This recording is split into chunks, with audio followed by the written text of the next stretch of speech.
Hi friends, welcome to our channel. ఈరోజు ఈ వీడియోలో మనం యూనిట్ 2లోని ఫస్ట్ లెసన్ అయిన తెలుగు లెసన్ దేశభక్తి అనే లెసన్ క్లియర్గా చూద్దాం. ఈ పాటను రచించిన వారు గురజాడ అప్పారావు గారు. కవి పరిచయం అనేది కొంచెం తెలుసుకుందాము.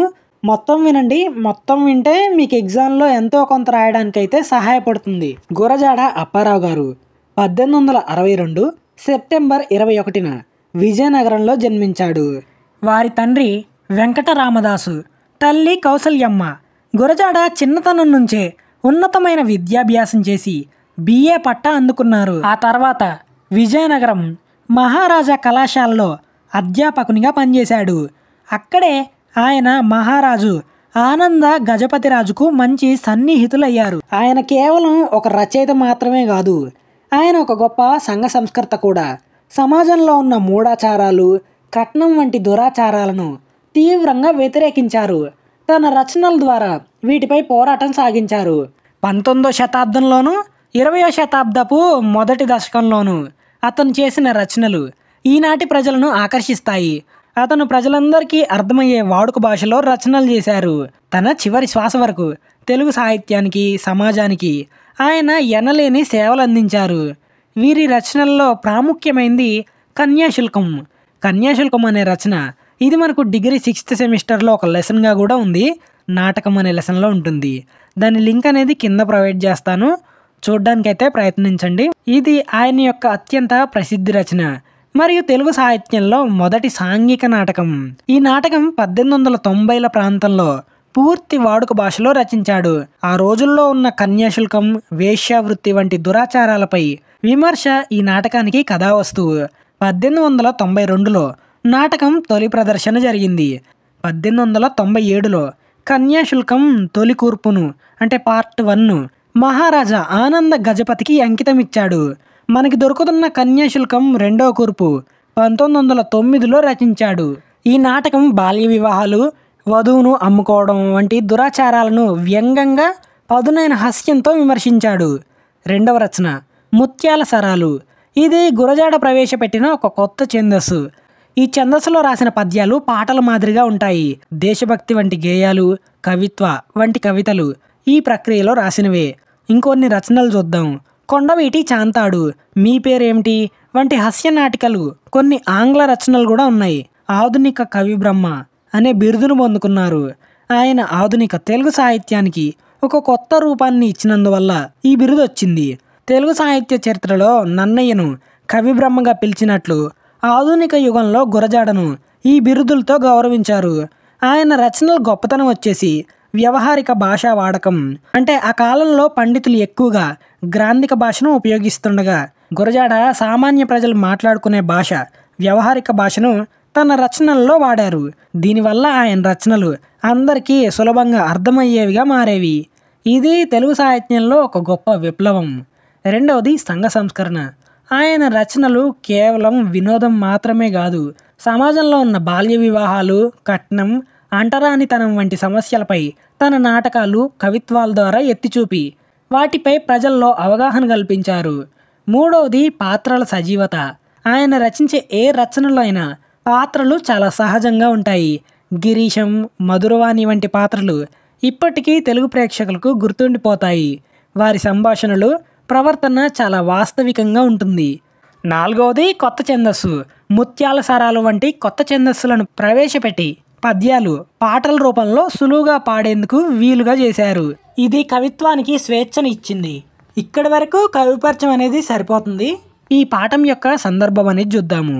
దేశభక్తి కవిత యొక్క సందర్భం చూద్దాము. ఇది ప్రధానంగా సామాజిక మరియు రాజకీయ చైతన్యాన్ని పెంపొందించడం. ఈ కవిత కేవలం ఒక దేశం పట్ల ఉన్న భావోద్వేగాన్ని మాత్రమే కాకుండా ఆ భావనను ఆచరణలో ఎలా పెట్టాలో వివరిస్తుంది. ఈ కవితను 1910 ప్రారంభంలో రచించారు. ఆ సమయంలో భారతదేశంలో దేశభక్తి, స్వతంత్ర పోరాటాలు ఊపందుకుంటున్నాయి. అయితే ఈ పోరాటాలలో కొంతమంది ప్రజలు కేవలం మాటలకే పరిమితమై నిజమైన పని చేయకుండా అడ్డుకుంటున్నారు. ఈ నేపథ్యాన్ని గురజాడ దేశభక్తికి కొత్త అర్థాన్ని ఇవ్వాలని భావించారు. దేశభక్తి అంటే కేవలం రాజకీయ స్వాతంత్రం కోసం పోరాడటం మాత్రమే కాదు, మన దేశాన్ని, అందులోని ప్రజలను, సంస్కృతిని నిజంగా ప్రేమించడం అని అర్థం. ఈ ప్రేమ మాటలతో కాదు, చేతలలో చూపాలని గురజాడ సూచించారు. కుల, మత, ప్రాంతీయ భేదాలను పక్కన పెట్టి అందరినీ గౌరవించడం ద్వారానే మంచిని పెంచగలమని ఆయన చెప్పారు. మనకి తెలిసిన పద్యం ఉంటుంది కదా, దేశమును ప్రేమించమన్నా మంచి అన్నది పెంచుమన్నా వట్టి మాటలు కట్టి పెట్టబోయ్ గట్టి మేలు తలపెట్టబోయ్. ఈ పద్యం మనం చిన్నప్పటి నుండి వింటూనే ఉన్నాం. మనం ఇతరులకు మేలు చేసే విధంగా ఉండాలి. నిజమైన దేశభక్తి భౌతిక సరిహద్దుల మీద కాకుండా ప్రజల మధ్య ఉండే మానవ సంబంధాలు, విలువలు మరియు నైతికతపై ఆధారపడి ఉంటుందని గురజాడ నొక్కి చెప్పారు. ప్రయోజనం లేని మాటలు మాని పనులు చేయమని చెప్పారు గురజాడ గారు. ఆ సమయంలో దేశభక్తి గురించి గొప్ప గొప్ప ఉపన్యాసాలు, నినాదాలు ఎక్కువ ఉండేవి. కానీ ఆ మాటలు చెప్పడం వరకే పరిమితం అయిపోయింది, కానీ దాన్ని పాటించడం తక్కువగా ఉండేది. అందుకని గురజాడ కేవలం మాటలు చెప్పడం వల్ల సమాజానికి ఎలాంటి ఉపయోగం లేదని స్పష్టం చేశారు. గట్టి మేలు అంటే అర్థవంతమైన, సామాజికంగా ప్రయోజనం కలిగించే పనులు. ఉదాహరణకి నిరక్షరాస్యత పోగొట్టడం అంటే చదువు రాని వారికి చదువు చెప్పించడం, పేదలకు సహాయం చేయడం, పరిశుభ్రత పాటించడం, మహిళలను గౌరవించడం వంటివి. మాటలు కాకుండా సమాజంలో శాశ్వతమైన మార్పును తీసుకొచ్చే పనులు చేయాలని ఆయన పిలుపునిచ్చారు.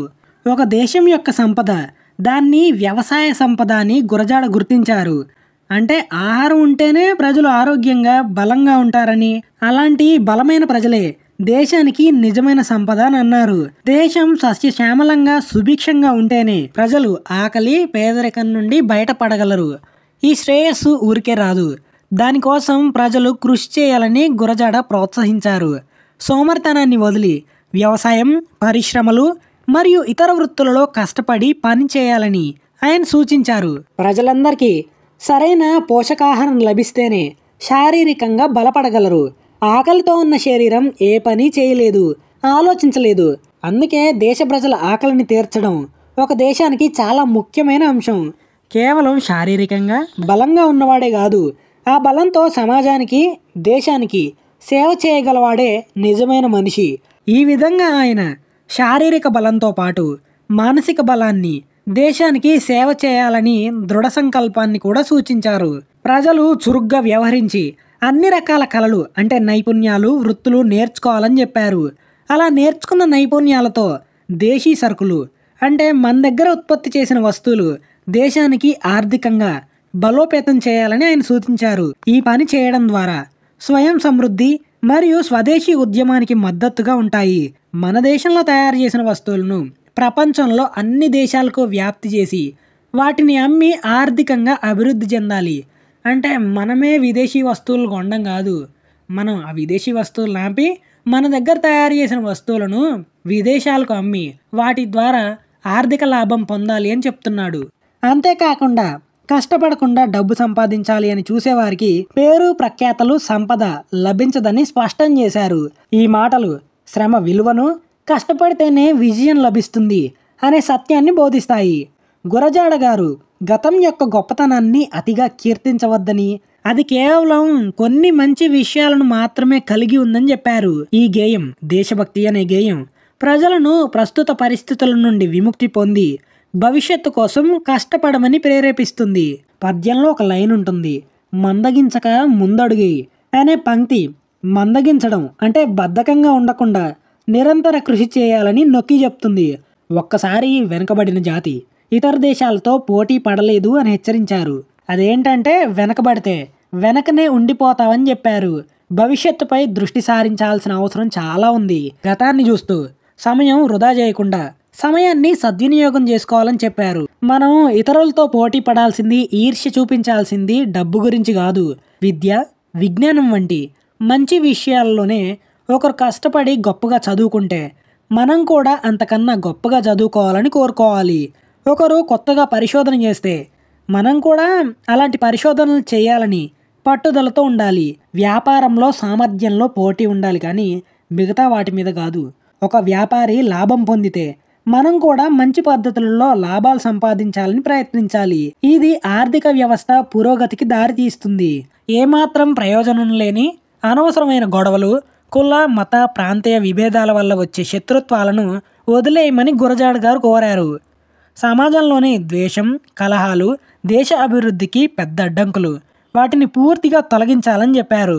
కేవలం మాటల్లో చెప్తారు నాకు దేశభక్తి ఉంది అని గొప్పలు చెప్పుకోవడం నిష్ప్రయోజనం. జాతీయ గీతాలు పాడటం, జెండాలు ఊపడం, జాతీయవాద నినాదాలు ఇవ్వడం వంటివి దేశభక్తికి చిహ్నాలు మాత్రమే. అవి మాత్రమే దేశభక్తి కాదని గురజాడ గారు స్పష్టం చేశారు. నిజమైన దేశభక్తి అంటే మాటల్లో కాదు, చేతల్లో చేసి చూపించాలి. నీ వంతుగా ప్రజలకు ఒక మంచి పని చేసి చూపించు. ఒక పేదవాడికి సహాయం చేయడం, ఒక చదువురాని వారికి చదువు నేర్పడం, స్వచ్ఛత పాటించడం, అవినీతిని ఎదిరించడం వంటివి నిజమైన దేశభక్తి. నువ్వు చేసే చిన్న మంచి పనైనా అది దేశానికి మేలు చేస్తుంది అని చెప్తున్నారు. అసూయ అనే దుష్టశక్తి దేశాన్ని నిర్వీర్యం చేస్తుందని చెప్పారు. ప్రజల సుఖాన్ని, శాంతిని హరింపజేస్తుందని కవి హెచ్చరిస్తున్నాడు. ఒక వ్యక్తి లేదా ఒక జాతి అభివృద్ధిని చూసి ఓర్వలేకపోవడం సమాజాన్ని లోపల నుంచే బలహీనపరుస్తుంది. మనిషిలో ఈర్ష్య వల్ల ప్రజలు ఒకరికొకరు సహాయం చేసుకోకుండా తమ శక్తికి అవసరమైన ఖర్చు చేస్తారు. అది దేశం యొక్క పురోగతికి అడ్డుపడుతుందని గురజాడ గారు ఆవేదన చెందారు. దేశభక్తి అంటే ఒకరికి ఒకరు సహకరించుకోవడం, ఇతరులు అభివృద్ధి చెందితే సంతోషించడం, అంతేకాకుండా వారిని అభినందించడం ద్వారానే నిజమైన ఐకమత్యం సాధ్యమవుతుంది. కేవలం ఒకరి విజయాన్ని చూసి సంతోషించడమే కాదు, ఇతరుల విజయాలను మన విజయాలుగా భావించినప్పుడే దేశం బలోపేతమవుతుంది, అంటే ఐకమత్యంగా ఉంటుంది. ఈ ఐక్యతే దేశానికి నిజమైన బలం అని గురజాడ గారు నొక్కి చెప్పారు. ఇతరుల సంపదను చూసి ఏడ్చే దుష్టునికి లేదా అసూయపడే వ్యక్తికి ఈ లోకంలో సుఖం ఉండదని కవి ప్రశ్నిస్తున్నాడు. ఇక్కడ పాపి అనే పదం కేవలం మతపరమైన అర్థంలో కాకుండా నైతిక విలువలు లేని వ్యక్తిగా ఉపయోగించారు. ఎందుకంటే అసూయపడే వ్యక్తి నిరంతరం దుఃఖంతో, ద్వేషంతో రగిలిపోతాడు. అలాంటి మనస్తత్వం ఉన్నవారికి శాంతి, సంతోషం లభించడం అసాధ్యమని ఆయన స్పష్టం చేశారు. ఇతరుల విజయాన్ని తన విజయంగా భావించే తెలివైన వ్యక్తికి మేలు, సంపదలు పుష్కలంగా లభిస్తాయని చెప్పారు. ఈ నేర్పరి అనేది మంచి స్వభావం గల వ్యక్తి ఇతరుల అభివృద్ధిలో సహకరించడం, వారికి మద్దతు ఇవ్వడం ద్వారా అటువంటి వ్యక్తి సమాజంలో మంచి సంబంధాలను, గౌరవాన్ని పొందుతాడు. ఈ సహకార ధోరణి మొత్తం సమాజాన్ని అభివృద్ధి పదంలో నడిపిస్తుంది. దీనివల్ల వ్యక్తిగతంగా కూడా ప్రయోజనాలు కలుగుతాయి. ఒకరికి మంచి చేయాలనే విధంగా ఉండాలి, కానీ ఒకరికి చెడు చేసే విధంగా ఉండకూడదు. మనిషి అనేవాడు తన సొంత ప్రయోజనాలను, లాభాలను మాత్రమే చూసుకోకుండా సమాజం కోసం, ఇతరుల కోసం కొంత త్యాగం చేయాలి. పద్యం ఉంటుంది కదా, స్వంత లాభం కొంత మానుకో, పొరుగువాడికి తోడుపడబోయ్ అని ఉంటుంది కదా. మన పొరుగువారికి సహాయపడాలి. దేశం అంటే కేవలం భూమి కాదు, దేశం అంటే ప్రజలు అని అర్థం. సహాయం ఎలాంటిదైనా ఇతరులు ఆపదలో ఉన్నారని తెలిస్తే మనం చేయదగిన సహాయం చేయాలి. సమాజంలో ప్రతి ఒక్కరూ ఒకరికి ఒకరు తోడుగా, అండగా నిలిస్తేనే దేశం అభివృద్ధి చెందుతుంది. గురజాడ ఇలా చెప్తున్నారు. సంప్రదాయం కలిగిన దేశం అంటే దాని భౌగోళిక సరిహద్దులు, భూమి, నదులు, కొండలు అని భావిస్తారు. జెండా లూపడం, భౌగోళిక సరిహద్దులను రక్షించడం దేశభక్తిగా పరిగణించబడుతుంది. కానీ గురజాడ ఈ సంకుచితమైన ఆలోచనను తిరస్కరించారు. గురజాడ దృష్టిలో ప్రజలే అసలైన దేశం. వారి శ్రేయస్సు, వారి విద్య, వారి ఆరోగ్యం, సామాజిక పురోగతి మొదలైనవే దేశం యొక్క నిజమైన ప్రగతి. మనుషులను ప్రేమించడం, వారి సమస్యలను పరిష్కరించడం, వారిని గౌరవించడం ద్వారానే అసలైన దేశభక్తి వ్యక్తమవుతుందని ఆయన స్పష్టం చేశారు. ఈ పంక్తిలో ఆయన దేశభక్తిని ఒక మానవతా విలువగా, ఒక సామాజిక బాధ్యతగా మార్చారు. దేశంలోని ప్రజలందరూ ఒకే లక్ష్యం కోసం ఐక్యంగా పనిచేస్తేనే పురోగతి సాధ్యమవుతుంది. ఇది కేవలం మాటల ఐక్యత కాదు, చేతల్లో చూపించాలి. మన దేశంలో వివిధ మతాలు, జాతులు ఉన్నప్పటికీ అందరూ అన్నదమ్ముల్లాగా కలిసిమెలిసి జీవించాలి అని ఆయన పిలుపునిచ్చారు. మతం వేరైనంత మాత్రాన ఏమీ నష్టం లేదని, అది దేశ అభివృద్ధికి అడ్డం కాదని స్పష్టం చేస్తుంది. సమాజంలో అనేక మతాలు ఉండడం సహజం, కానీ అది ప్రజల మధ్య విభేదాలకు దారి తీయకూడదు. మనుషులందరూ మనసుల పరంగా ఒక్కటిగా ఉండాలి. మతాలు వేరైనా వారి ఆలోచనలు, ఆశయాలు ఒకరికి ఒకరు సహాయపడే గుణం ఒక్కటిగా ఉండాలి. ఈ ఐక్యతే దేశానికి నిజమైన బలం.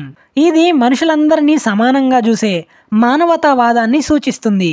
ఈ విధంగా మనసులు కలిస్తే ఆ జాతి లేదా దేశం అభివృద్ధి చెంది ప్రపంచంలో గొప్ప కీర్తిని పొందుతుంది. మత విభేదాలు పక్కన పెట్టి ప్రజలు కలిసికట్టుగా ఉంటే ఆ దేశం ఆర్థికంగా సాంస్కృతికంగా వృద్ధి చెందుతుందని గురజాడ సందేశం ఇచ్చారు. దేశం అనేది గొప్ప వృక్షం లాంటిది. ఈ వృక్షం అభివృద్ధి చెందాలి అంటే దాని కొమ్మల మీద ప్రేమ అని పూలు వికసించాలి. ఇక్కడ ప్రేమ అంటే ప్రజల మధ్య పరస్పర సహకారం, దయ, కరుణ అనేది ఉండాలని చెప్తుండు. ఈ భావాలే దేశాన్ని సుసంపన్నం చేస్తాయి. కేవలం భౌతిక వనరులు కాదు, మానవ సంబంధాలే దేశానికి నిజమైన అందం. ఈ వృక్షం పెరగాలంటే దాని మూలాలు మనుషుల శ్రమ, కష్టాలతో తడవాలి. అంటే దేశ అభివృద్ధి అనేది ప్రజల కష్టపడే స్వభావం, నిరంతర కృషి మీద ఆధారపడి ఉంటుంది అని గురజాడ చెప్తున్నారు. ప్రజలందరూ సోమరతనంగా కాదు, తమ పనిని కష్టపడి చేస్తేనే దేశం వృద్ధి చెందుతుంది. ప్రజల శ్రమ ఫలితంగానే ధనం అనే పంటలు పండాలి. ఇక్కడ ధనం అంటే ఇక్కడ కేవలం డబ్బు కాదు, జ్ఞానం, సంపద, సంస్కృతి, విద్య వంటి అన్ని రకాల ఉన్నతిని ఇది సూచిస్తుంది.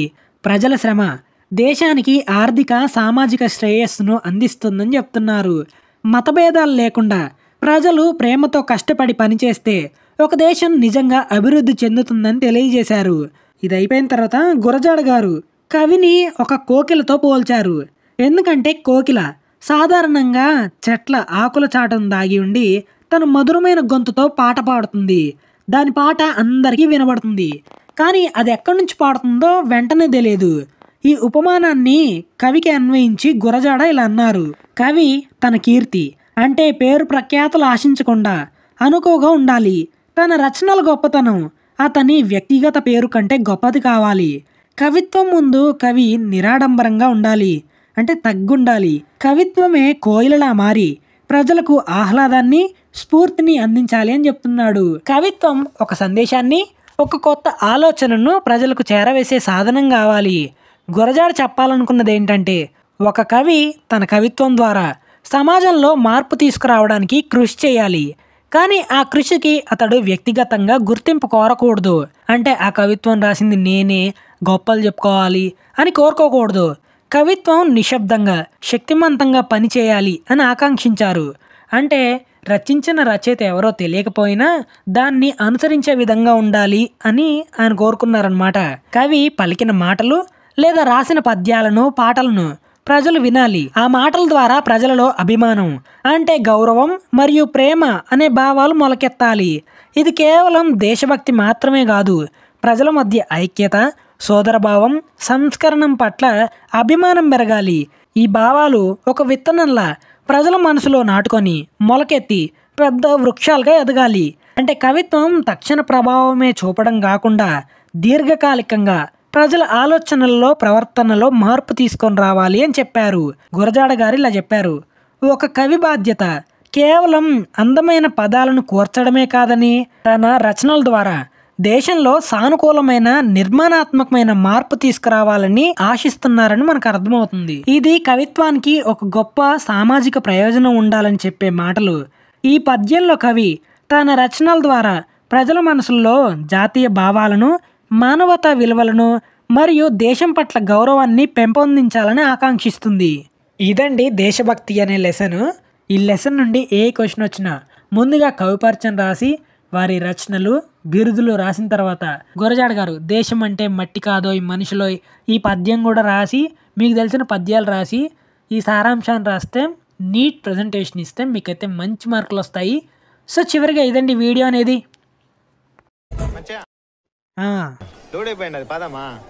పోదామా? ఇంకేం లేదుగా, అంతే.